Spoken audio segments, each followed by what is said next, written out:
দেখো তেল মাখাচ্ছি আজকে সোনা মাকে, আজকে না প্রতিদিনই মাখাই, আজকে ভিডিও তোমাদের সাথে শেয়ার করছি।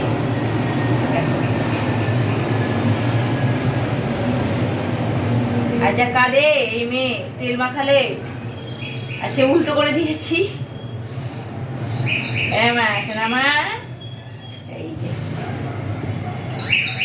আমার সোনা মায়ের বয়স হলো এখন, আর আজকে কয় তারিখ, 13 তারিখ, আর 3 দিন বাকি আছে 3 মাস হতে। তারপরে সোনা মা 3 মাসের হয়ে যাবে। দেখো এখন পুরো চুপ আছে, একটু আগে কি কান্না কাটছিল। ওকে মানে চিৎ করে শুয়ে ওর গায়ে হাত দেওয়া যাবে না, হাত দেওয়া যাবে না।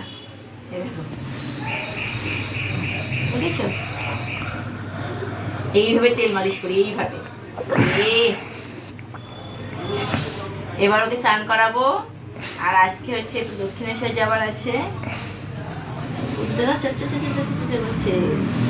দক্ষিণেশ্বর যাওয়ার আছে, দক্ষিণেশ্বর যাবো।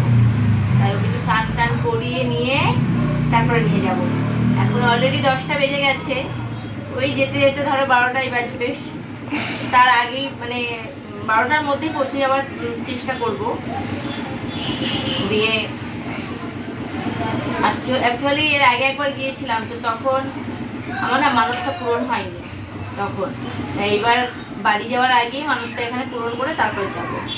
বাড়ির ওখানেও মন্দিরে মানত করেছি, তো ওইটা পুজো দেওয়ার আগে এই দক্ষিণেশ্বরের মা কালীর এখানে যে মানতটা করেছি সেটার পুজো দেবো।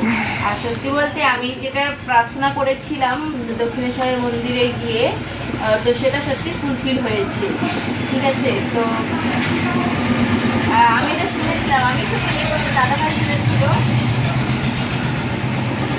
আমাকে একদিন বাজার থেকে এসে বলছে, জানো অমুক জায়গায় এরকম বললে পরে সেটা সত্যি হয়। আমি ভেবেছিলাম যে কি করে হয় কি জানি না, বিশ্বাস করতে চাইনি প্রথমে। তারপরে যাই হোক ওখানে করে এসেছিলাম, মানে তার সত্যি সেটা ফুলফিল হয়েছে। তো মানতটা পূরণ করবো।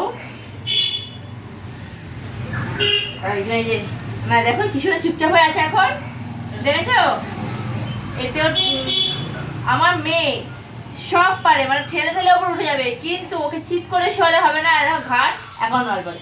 আর ওকে টামি টাইম দেবো আমি, টামি টাইমও একা একা এরকম করতে পারবে না। ওকে একা ছেড়ে দেবো, করে কাঁদতেই থাকবে, কাঁদতেই থাকবে। এই যে দেখো, এটা দাও।